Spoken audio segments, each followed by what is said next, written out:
down. A gain of 13. So many things are coming true in this game. What did we say from the beginning? Mike Shanahan said, I'm going to open up the offense. We're going to throw it more and get this defense loose so we can run it when we need to. And they've done just about anything they have wanted all day long on the offensive side. Seen a lot of Tatum Bell in this half, but Mike Anderson, who started his back end, Plummer fires it, pulled down by Lee. And the Chiefs bring him down after a gain of 7. Now, the Chiefs secondary operating without starter Eric Warfield, out with a head injury that was suffered on the deep ball earlier in this quarter that fell incomplete, the excellent coverage. So Dwayne Washington is one of those in there for him. There you see Patrick Surtain earlier with a pick in this game. There's Washington. 2nd down and 3. Great protection. Plummer's pass bouncing into the arms of Jared Allen, incomplete. That was that same defense where we saw Jared Allen make that good tackle on the screen pass. They blitz from the right. The left side is Jared Allen, another defensive lineman. They dropped out. Jake Plummer, smart, just threw the football away. Well, the Kansas City defense working this crowd. Plummer told us this is the toughest place he's ever played. It's like they have cue cards when to be loud.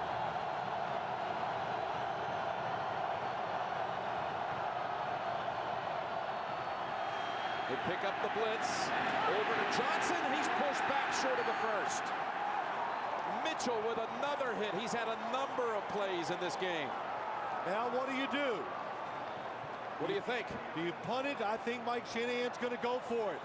Got 2 timeouts. And I would not use a timeout. Don't use it up. You get the 2-minute warning plus 2 timeouts.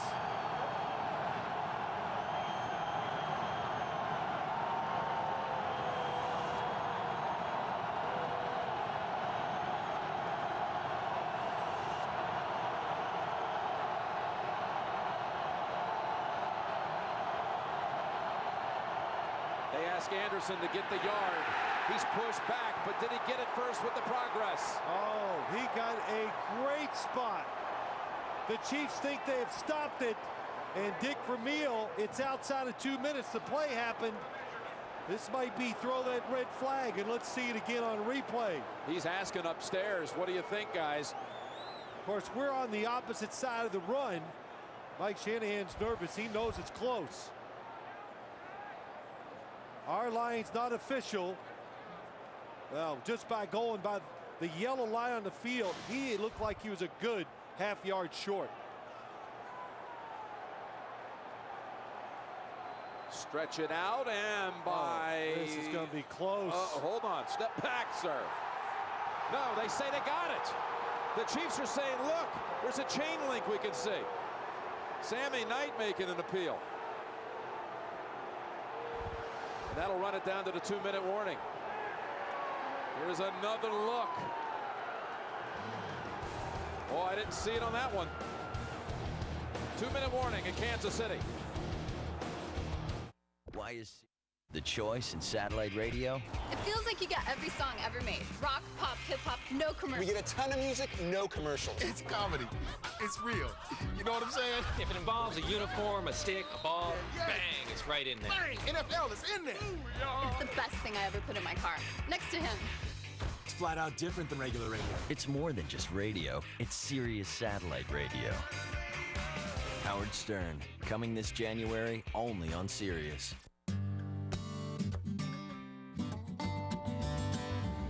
Some brewers look out their windows and see smokestacks. Some don't. Rocky Mountain High, Colorado. This holiday season, it shouldn't be this hard to find the perfect gift. Mr. and Mrs. Smith, own it today. Everyone has a holiday wish list. At GMC's Red Tag event, we have a list of our own. Better V8 fuel economy, more standard horsepower, and incredible red tag offers. Everything on GMC's list points to putting professional-grade engineering on yours. Get an 06 Yukon two-wheel drive SLE for $29,616 after all applicable offers. The price on our tag is the price you pay, not a penny more. See some red, save some green at your GMC dealer. Thursday, Survivor Week kicks off with a stunner. Would you give up a new car so your fellow survivors could each have one? Tough decision. And these remaining castaways have only one chance to make the final four. 36 long days about to come to an end for one of you tonight. New Survivor Thursday and the season finale Sunday. The red challenge flag has been issued and it is being examined. And here's what they're looking at on 4th and a yard. They're challenging the spot of the football. Mike Anderson running into a pile of Chiefs. Now watch the linesman at the top of the screen. He's coming. He's coming there, and the runner never gets to the yellow line. He was a foot on the other side of that imaginary line for their purposes. Here's another good look at it. Dalton and others just swarm him under. When you watch this, he is short of the 48-yard line. And the down marker is the official one was on the far side as we looked at it. After reviewing the play, the runner did not reach the 48-yard line. Therefore, he was short. First down, Kansas City. Arrowhead's going crazy. Now, saying all that, I wasn't even sure that we reverse it, because when you're talking about 6 inches or situations like that, it's hard to reverse calls, but the yard lines were definitive. You can absolutely tell the runner did not cross the 48-yard line. And again, that challenge was issued by Dick Vermeil because it was at the 2-minute mark. It goes upstairs. It has to be activated by inside of 2 minutes. The Chiefs issued the challenge, and they win the reversal. The second time today they won a reversal after not winning one this season. They were 0 for the season. Dick Vermeil 2 for 2 today.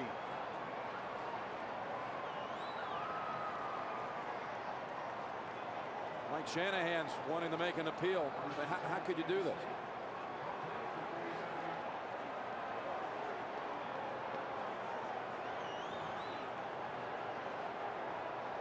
Bill Levy will explain.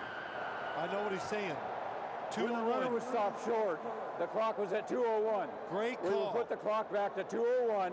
It'll still be Kansas City's ball. Very smart. First down. Just saved a timeout. He saved another play in the game. Very heads up by Mike Shanahan. Because now they run one and he gets the 2-minute warning. And then behind it after that, the Broncos still have 2 timeouts.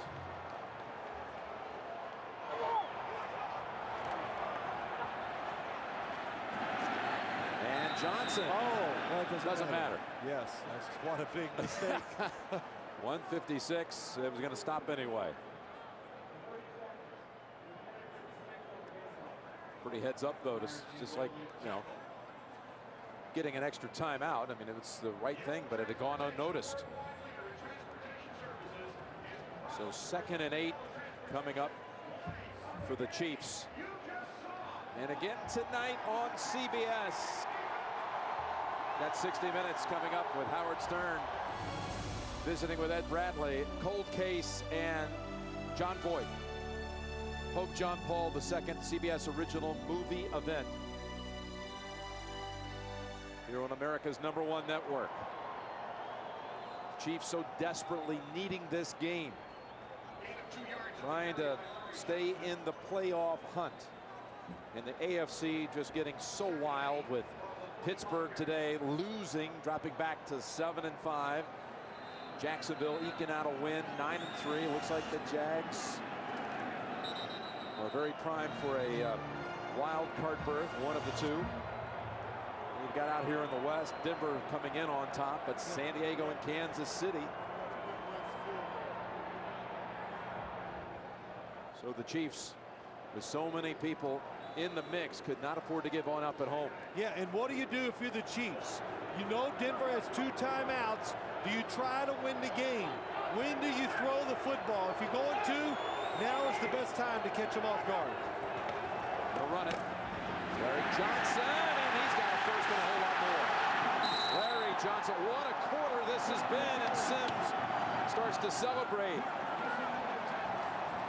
And he stayed in bounds.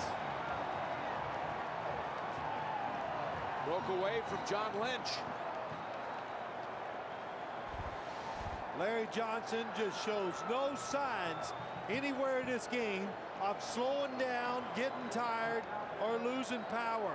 Breaking tackles. Boy, how heads up is that? Going out of bounds, or before going out of bounds, hitting the ground at Ryan Sims. Backs and been out since the first game of the year. Pretty excited about the possibilities of winning. Possibilities that the Chiefs have with Sims back into the mix on that defense. He's a big one. So timeout called by the Broncos. They have one remaining. And Larry Johnson with 83 yards rushing in the quarter. Over 130 on the game. Well, this Chiefs offense, and we laughed about it coming in here this week. Can an offense be so reliant on the fact that their tackle, Willie Rofe, when he's in, they play so much better in all phases? Well, you talking about your left tackle? Maybe so. Johnson, one more time. This time for no gain. And there's the last timeout for the Broncos. With 1:42 to go. You know, we're talking about the AFC, and obviously you got 4 weeks to go. Indianapolis clinched the playoff berth today. That's not exactly something that's unexpected. And that perfect season will continue next week. They'll attempt to keep it going down at Jacksonville. But lining it up at this very moment with Denver as the 2, if they fall here, they would, at the moment, drop back with Cincinnati, although they have a better conference record than the Bengals, because one of their losses for Denver was against a NFC team in the Giants. New England is winning in the 4th over the Jets 16-3 with 2 minutes to go, and they lead the East and very likely will be the 4, which means they play on wild card weekend but host. And then you get into the wild card situation. Jacksonville, San Diego is right now a little notch ahead of Kansas City because they beat them head-to-head in the one matchup. They have another one coming. And Pittsburgh drops back now with that 7-5. So wild things to come. No timeouts for the Broncos, and Larry Johnson gains 7.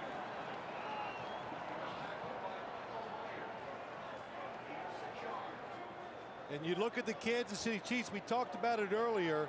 Look at the winning percentage of the teams that they have to play in their last 4 games of the season. And they go to Dallas, who's going to be desperate, to New York, who's fighting to keep their spots. Oh my gosh, and they finish up with the Bengals here at home, but with San Diego in there too. San Diego too in between. But when the Chiefs are home, just like today, you can see they're tough. Those next 2 games, really all of them will be very special on the road. And they did not get the snap off in time before the play clock expired. Delay game, offense, 5-yard penalty, 3rd down. Just trying to do the math on it here with Denver out of timeouts.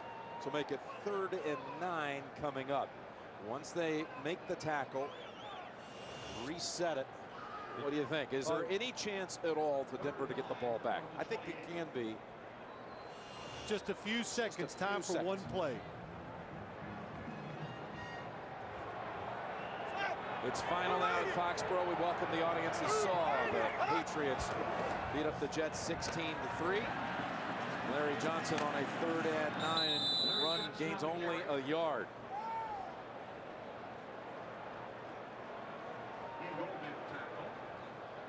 So there's a chance here. The snap would have to come with about 8 seconds to go in the game. Well, there's a couple ways to do it. He's going to take it down to 1 second. You can call a timeout. Then you can have Trent Green drop back, throw a long one in the air. Hope you can get it down to where the Denver Broncos only have time for 1 play. You don't want to punt the football Too many things can go wrong. Timeout called with 8 seconds remaining.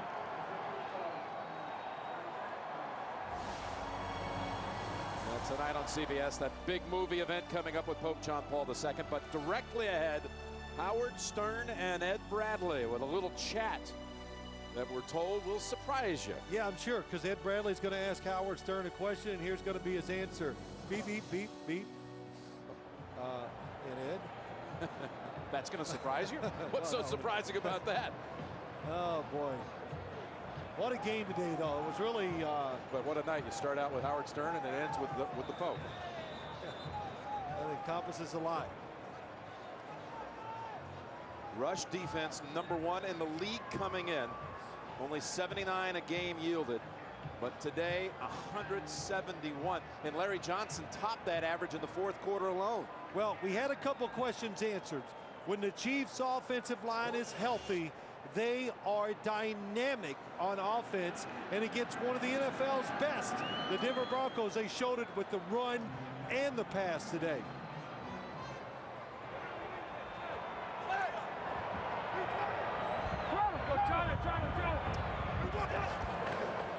Taking his time. You got to bring him down. Protect yourself. Now they stop the clock with 3 seconds and time for one Hail Mary.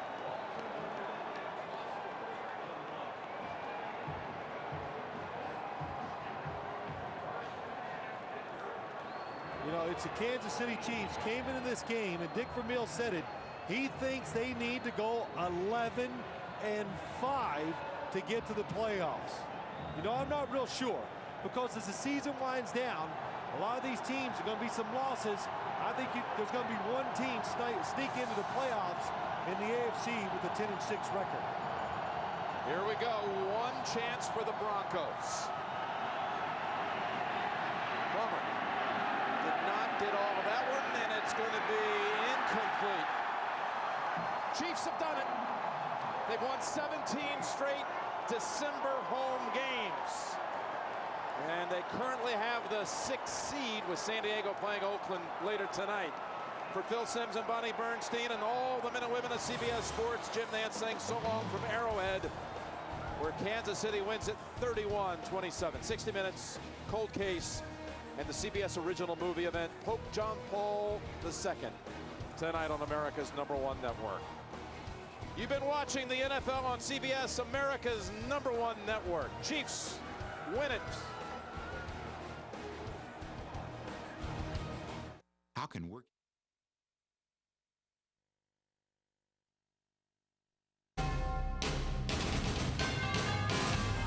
ESPN thanks you for watching this presentation of the National Football League.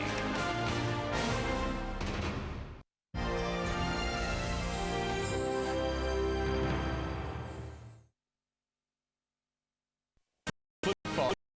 15 catches for 238 yards, and this game winner on the fade at the end. Sean Salisbury, break down the art of the fade for us, if you would, please.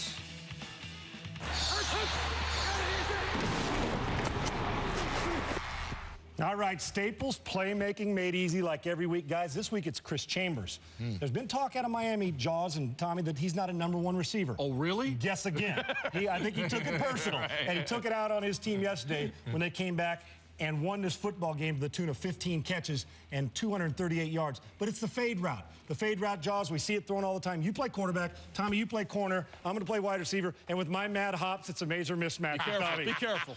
Okay, Jaws, first of all, we're on the 5-yard line, let's say. So we really got 15 yards to work. Tell me about how quickly the ball got to come out. The ball is coming out of my hand real quick. It's just your one step, get away from the rush, and lay it out to the corner. And that fade route right there, Jaws, you said lay it out to the corner. Lay it out to the corner. If I'm going to beat Tommy on that first one, this is the one where he's either underneath me or even with me.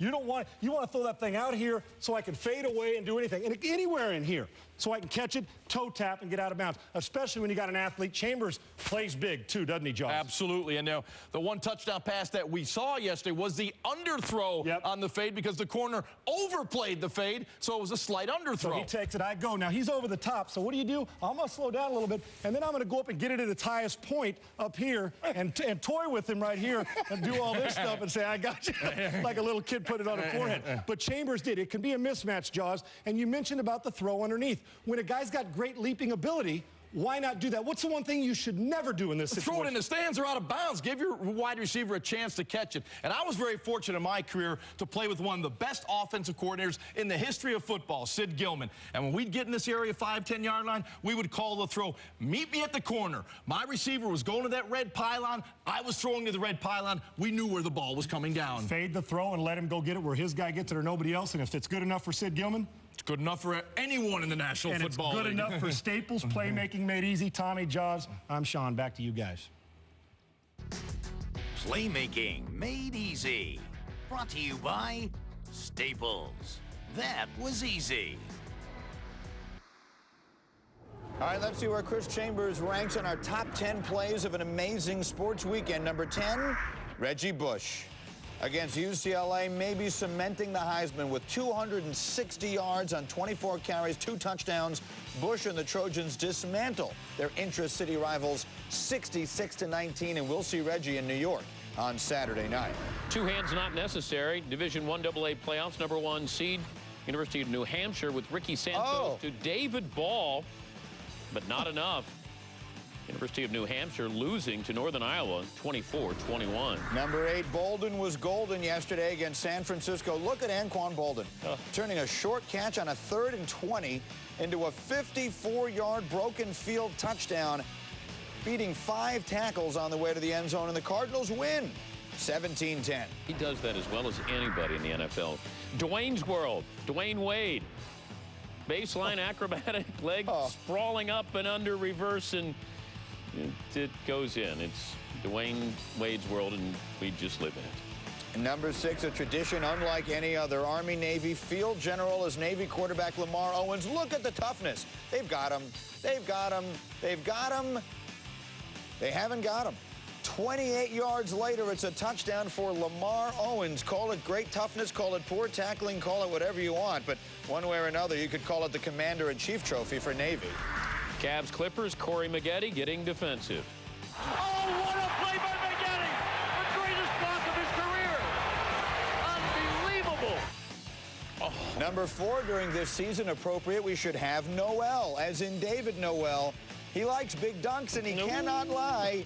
And Carolina upsets Kentucky 83-79. I love when you rap, Greeny. Number Everybody 3. does. He first know well.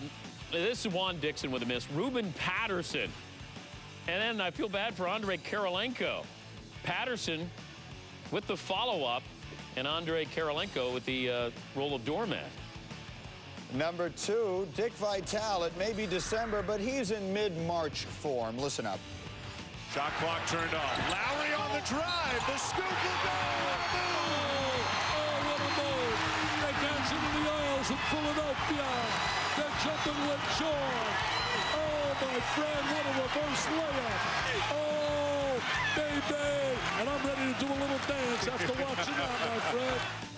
Number 1, Sean Dockery. Plenty of time left for Duke. Roberts looking, throws it to midcourt. Dockery dribbles, shoots, scores! Sean Dockery has hit a midcourt jumper to win this ball game, 77-75.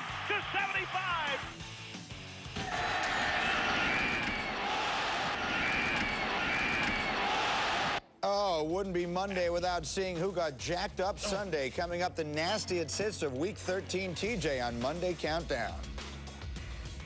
And Sean Salisbury will come back as the Monday evening quarterback. The best, the worst, and which team finds itself in real danger heading into the playoffs.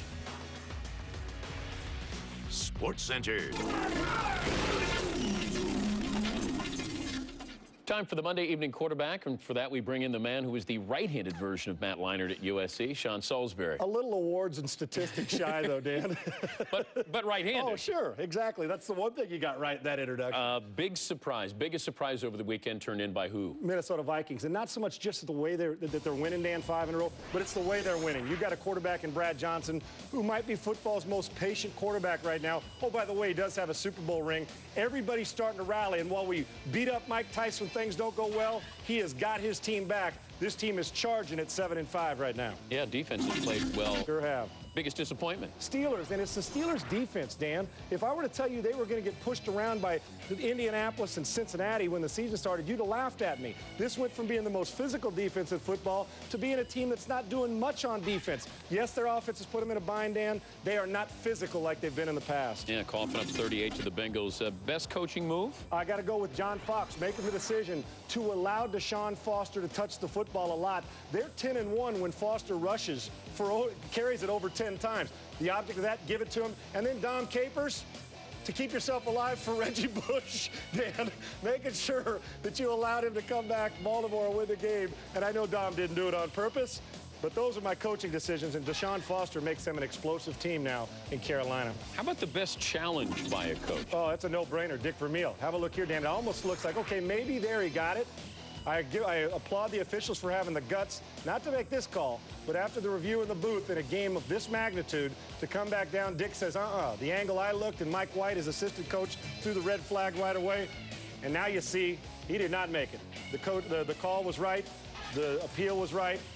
Could have been the difference in the game. Kansas City needed that win. Worst coaching in week 3. Yeah, you know what? Coaching move, probably Mike Mularkey, and Mike has done a great job. But Sage Rosenfels was Dan Marino. You had a huge lead, and you allowed your team to give that up for whatever reason. I know Mike doesn't make any tackles, but you can't allow a team that's not that good to come back and beat you. Great job by the Dolphins. Great job by Chambers. But right now, Mike Mularkey's got to get this team back on it. Can't let a team come back from that far down. Best performance on Sunday? Chris Chambers. Dan, we just talked about him. They've been questioning. I do a radio show in Miami every week that can this guy be a #1 receiver? You see the numbers there, 15 receptions, and I think Chris is taking it personal. An enormous talent that tried to prove yesterday and did that he can be a #1 receiver. Worst performance yesterday? Well, I think, Dan, why don't we just make this Groundhog Day and run it every single week? It's the New York Jets. The Trojans would score more points against an NFL team than the Jets would, and I feel bad for Herman because I know he's trying everything, but this is a pathetic offense right now that I don't know if they could beat some Division I teams, at least offensively. Give me the division leader in jeopardy of losing first place. Well, Dan, you look at the Denver Broncos because the Chargers are charging. Some would say they're the second best team in football right now, and Jake reverted to some things that shouldn't be Jake-like. He's played so well. Mike Shanahan's been the best play caller in the league this year, in my opinion, but Jake threw that red zone interception and then throw the one backed up. Dan, you just can't do that. They got to be careful not to revert back because they're in really good position to have themselves a bye in the first round if they could take care of their business the rest of the way. Let me go back to the Texans. Back-to-back games where they've come close to winning. Let's say they end up with the #1 pick. We talked about this last week. Reggie Bush. But do you package this in a sense that you say to Pete Carroll, we'd like for you to coach the team, and you can coach Reggie Bush. And you can draft whoever you want with that first pick. No, if he wants a quarterback and he doesn't like David Carr, if he likes Reggie Bush, I would take Bush. And if you get to the point, if you're Pete Carroll and say if Carroll has a job, or if you're the owner, Bob McNair, of that football team, you say, you know what, unless you come up with something good, Reggie Bush has got to be the guy regardless of Dominic Davis, and maybe you package him. But there's no doubt. You go onto USC's campus, you say, listen, if we're going to make a coaching change, which they're more than likely going to do, Pete, you can have this. Here's your $4 million a year. You've won 3 straight national championships. What else do you got to prove at USC? Come on with us. Draft one of your USC Trojans, and let's try to fix this. I don't think there's any doubt. That's a good point. Are you an insider? Did you just give USC the national title? Did I do that already? I think I did. You're not supposed to notice that. Yes, I did. Pete Carroll, yes, I would package that and try to get him. As a selfish SC fan, please don't go. But if you're a football fan and you like good coaching, Pete Carroll may be the guy you got to go get. The Monday Evening Quarterback with the right-handed version of Matt Leinart, Sean Salisbury. Did I say 3 in a row? Yeah, you did. Coming up next, find out which NFL legend Sean Alexander is about to leave in the dust. That's on Monday Night Countdown after we wrap up SportsCenter.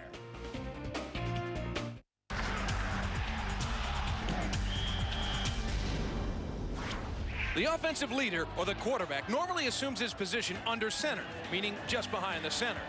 From under center, the quarterback receives the snap and drops back several steps before either handing the ball off or passing. But the quarterback can also line up several steps behind the center in what is called the shotgun offense. In this, the ball is snapped through the air, and the quarterback is already in a dropped-back position, so as to have more time to react to the defensive rush and more quickly spot a receiver to deliver a pass. This formation is normally used when the offense is faced with little time and must move the ball quickly in order to score before time expires. An offense may also use the shotgun when they have a weak offensive line and cannot control the defensive rush towards their quarterback, buying their quarterback valuable extra seconds to make a pass. The downside to this is that the defense knows this will almost always be a passing play.